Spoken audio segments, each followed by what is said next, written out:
Olen Kekkosen Hilja, lähtöisin ihan tästä Aimisjärveltä ja välillä olin tuolla Ilomantsin puolella 25 vuotta.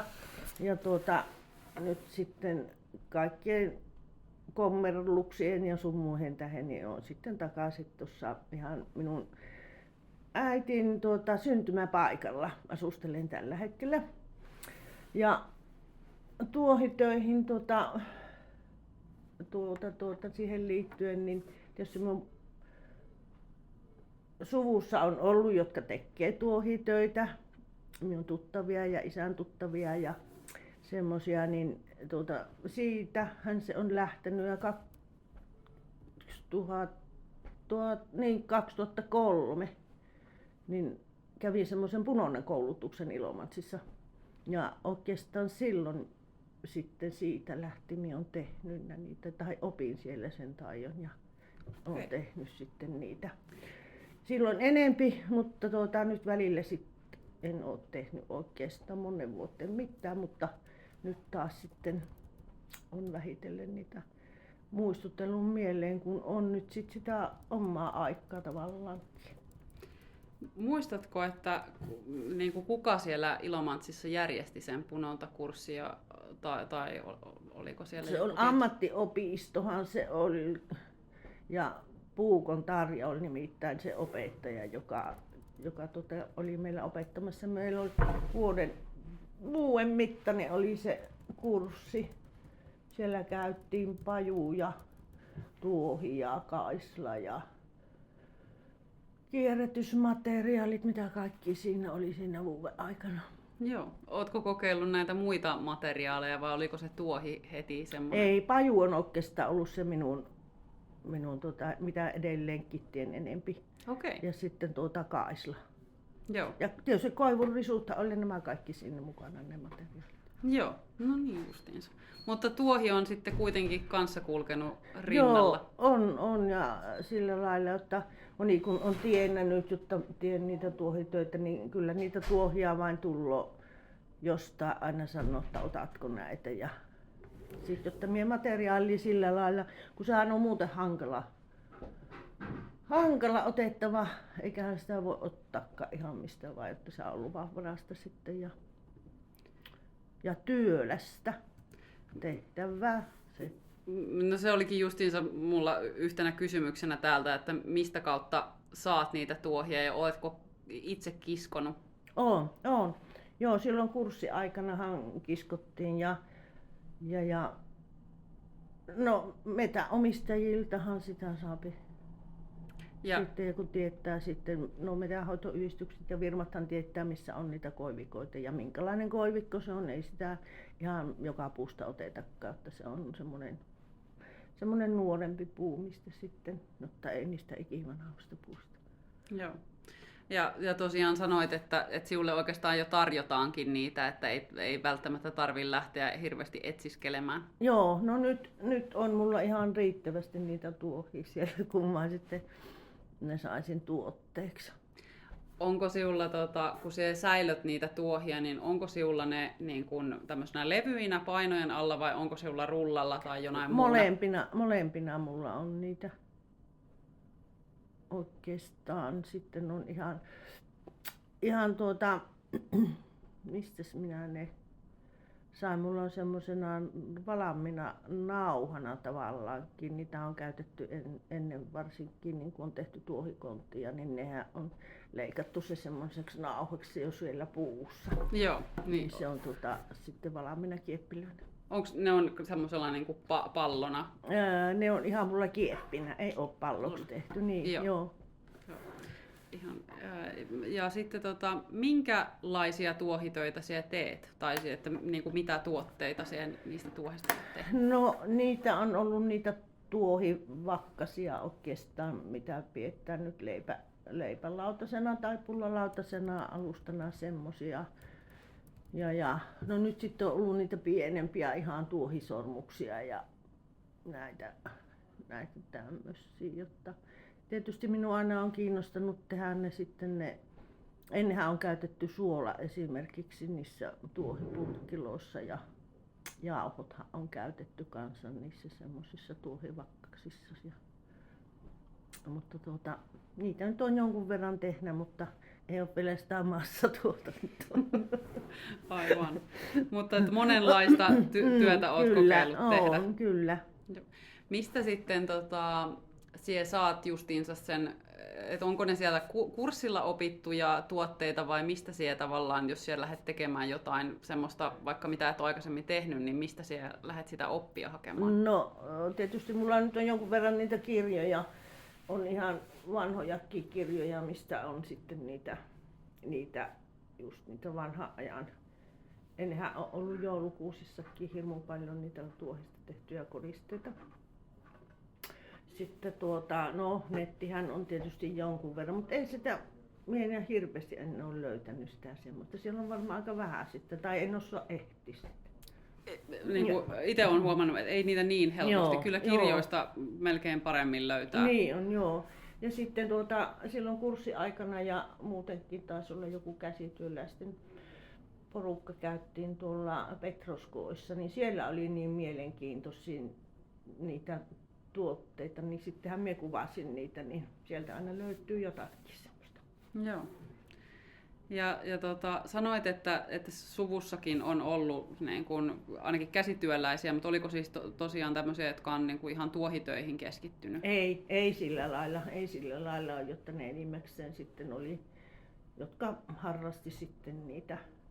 Ja muistan sitten isävainajakin, niin ja ei tuohista tehnyt minun täkin mies teki enempi, mutta ihan teki sitten niistä kuormanauhoista, mitä kuormatessa käytetään, niitä muovinauhoja, niin niistä teki, muistan sen.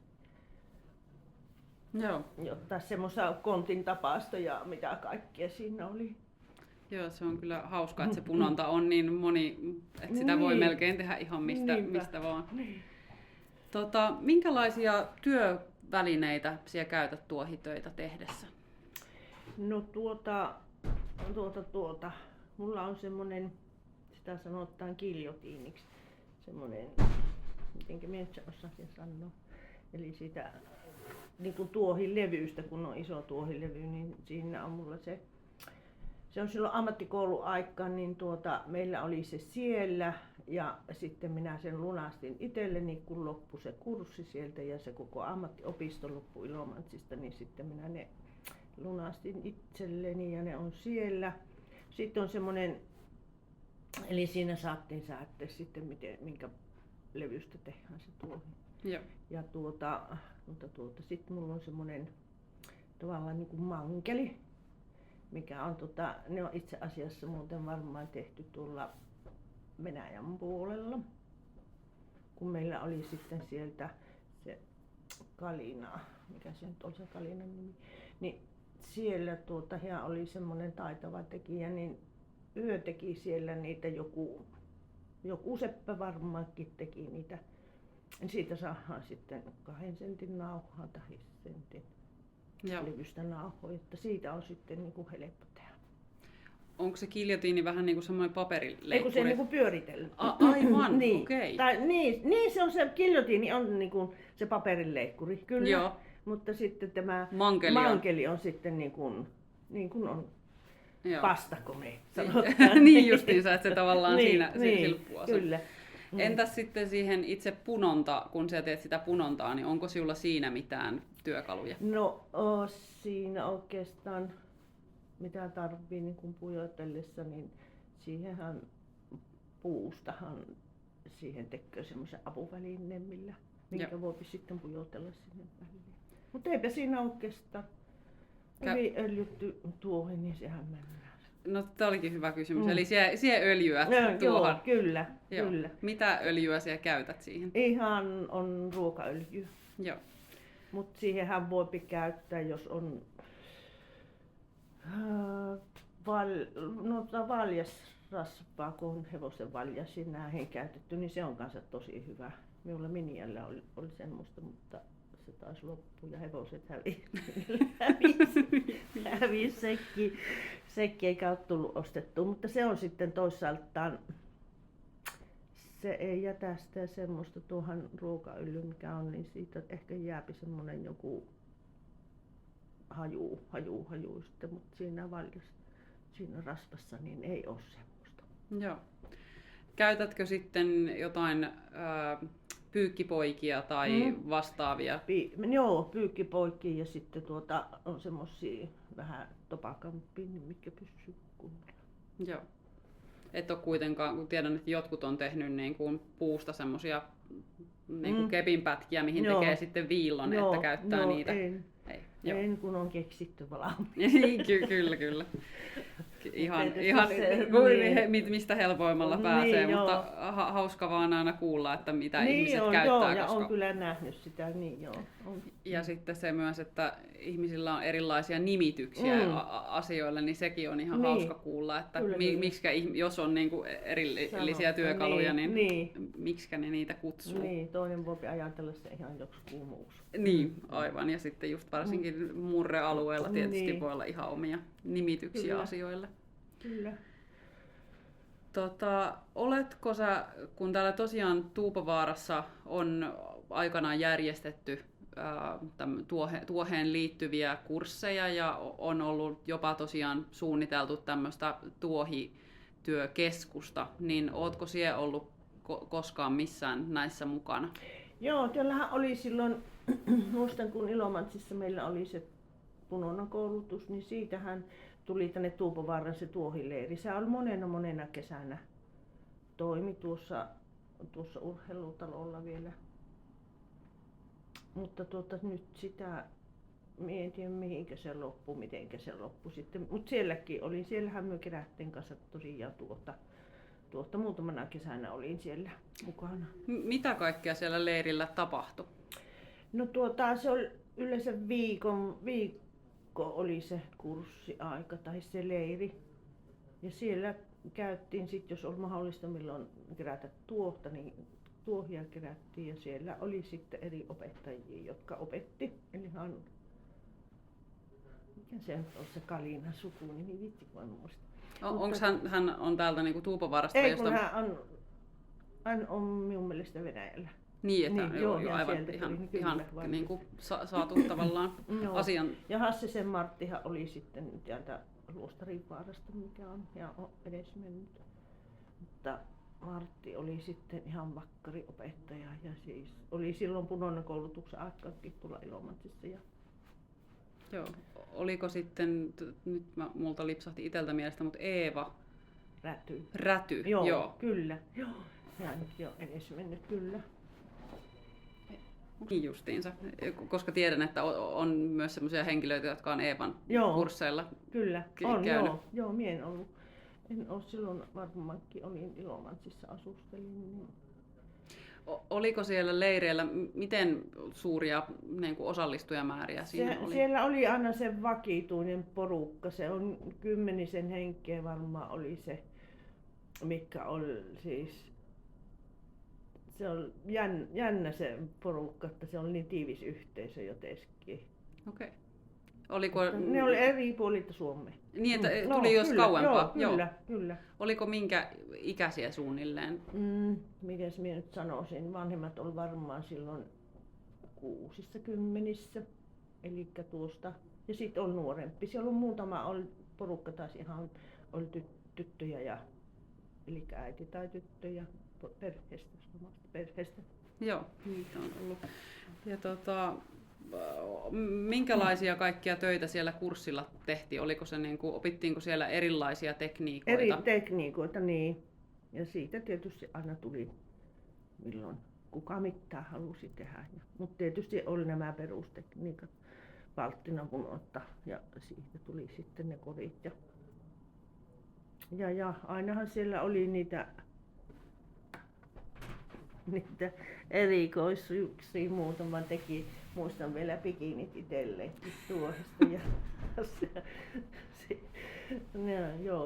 asuttiin Ilomantsissa yhä edelleen se kikka. Niin Kertooko tarina, että tuliko nämä koskaan käyttöön? En tiedä nyt sitä, mutta ainakin somistenahan ne on tosi hienot. Kyllä. Liittyykö siihen kurssiin sitten mitään tämmöistä yleistä näyttelyä tai tämmöistä, että niin kuin muutkin pääsisivät salojen äärelle? Joo, onhan meillä se näyttely siellä koululla minun mielestäni oli ja olikohan meillä jossain muualla, mutta siihenhän sisältyi sitten niin kuin kaikki muu materiaalikin sitten. Joo. No onpa hauska. Joo, se oli aika mielenkiintoinen se vuosi kyllä. Sitten käytiin tietysti,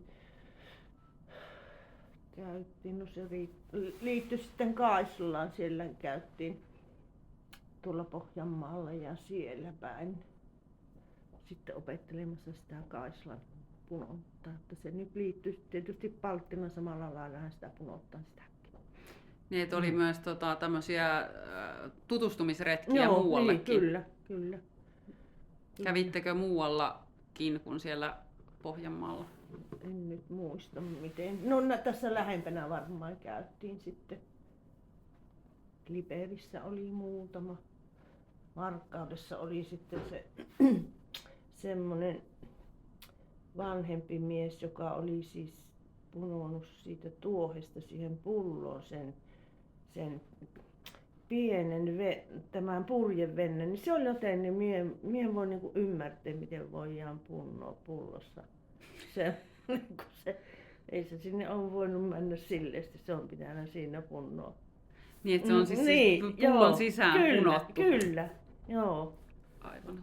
Se oli joku semmoinen, mitä eikä minun kärsivällisyys olisi varmaan, eikä taito riittänyt siihen. Semmoisen.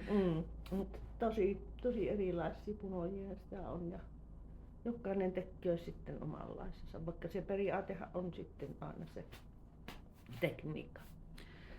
Onko se, tai no kysytään näinpä, että mikä siinä tuohitöiden tekemisessä on parasta tai kiinnostavinta?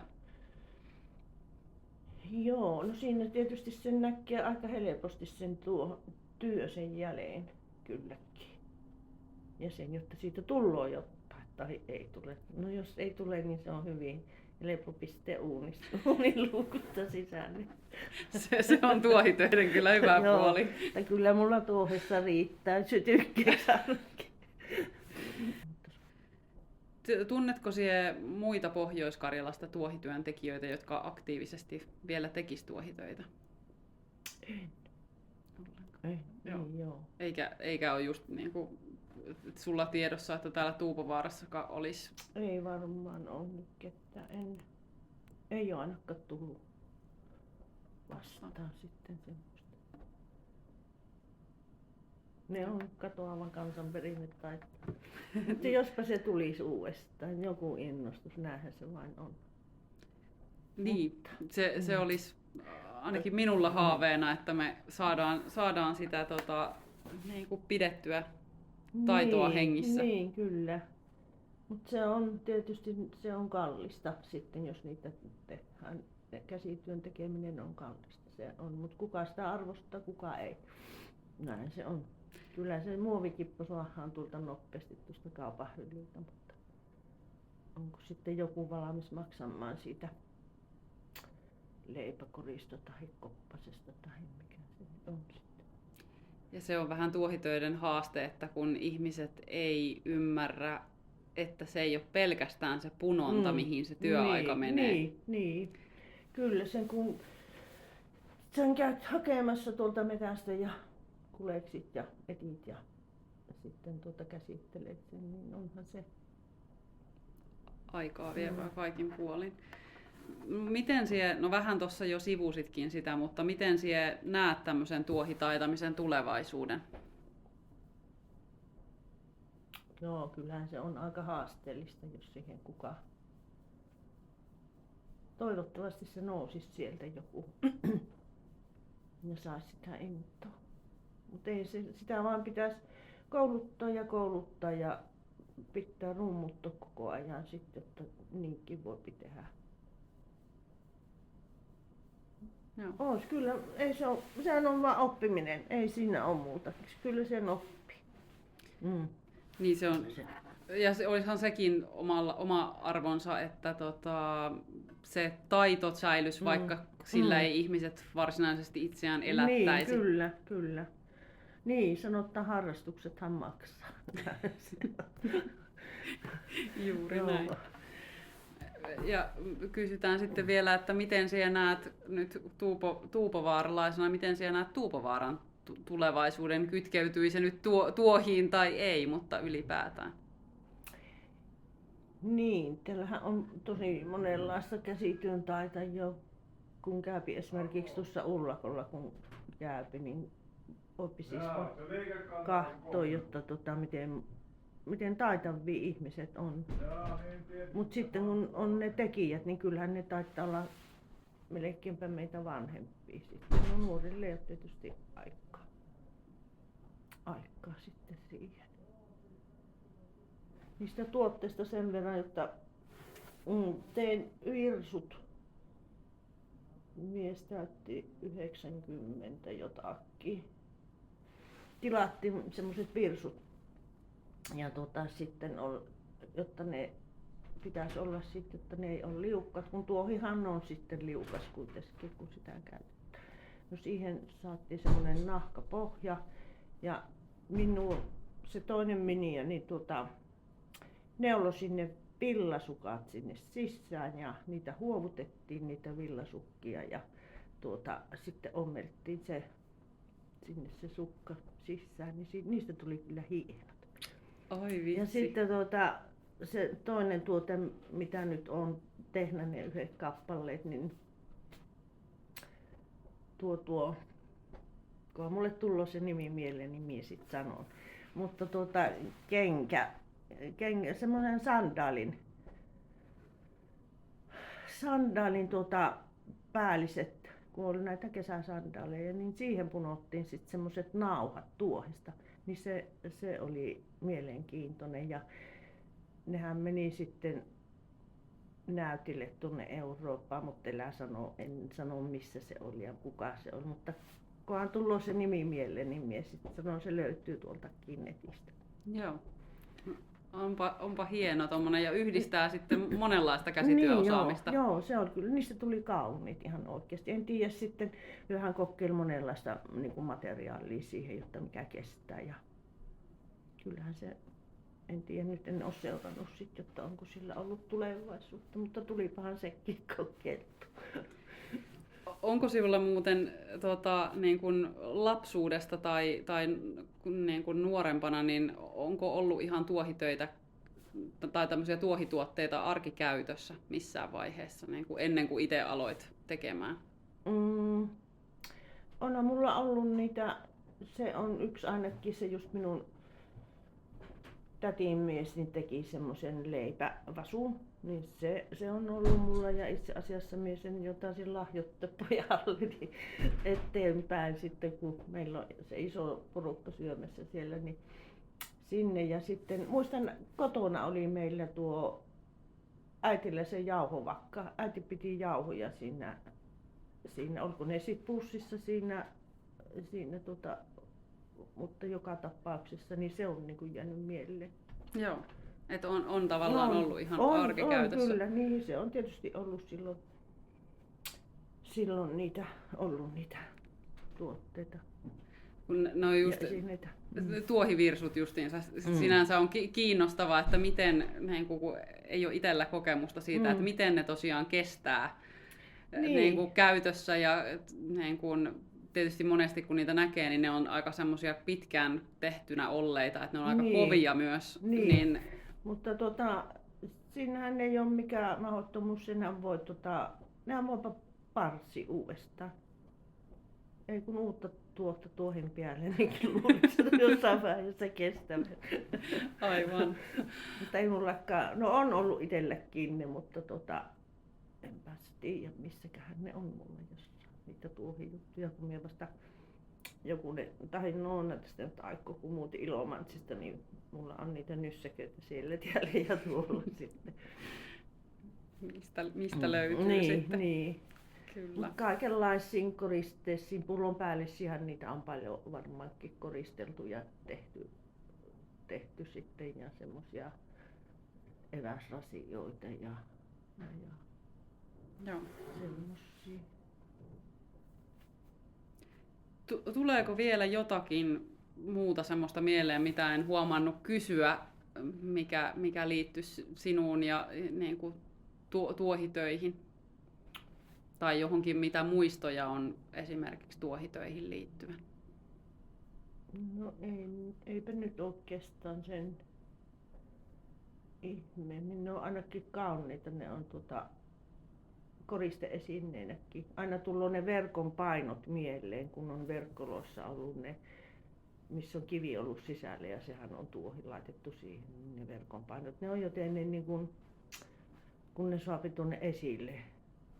Mutta mihin niitä laittaa esille täällä maaseudun taloissa, niin ei omalle ikkunalle tietysti voi. On mulla aika paljonkin sitten niitä luonnonmateriaalia itselle käytössä, mutta Joo.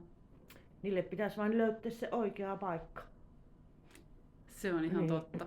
Ja niin kuin monet tuohityöthän pysyisi paremmassa kunnossa, kun niitä hipeltäisiin, että käsistä tulisi sitä rasvaa niihin säännöllisesti. Kyllä, ja tuohihelmet, voi että ne on kauniita. Minulla on yhdet Anopin tuohihelmet, niin ne on. Ja minä olen aina ajatellut, että kun ne on niin pienestä, niin kun nyt ei minun käy, varmaankaan ei anna tehdä niin pieniä semmosia, jotta kun käypi sitten niin paljon sormia. Ei osaa olla vapisevat sormet, vaikka samalla laillahan se nyt vapisevilla sormillakin pitäisi mennä, mutta on se semmoinen pienen tekeminen sitten nyt vähän hankalaa, mutta sillä. Mutta tässä oli oikeastaan ne kysymykset, mitä minulla oli. Tässä tuli ihan... Joo. Minä lopetan tämän nauhoituksen, niin Joo. kiitoksia. Kiitos.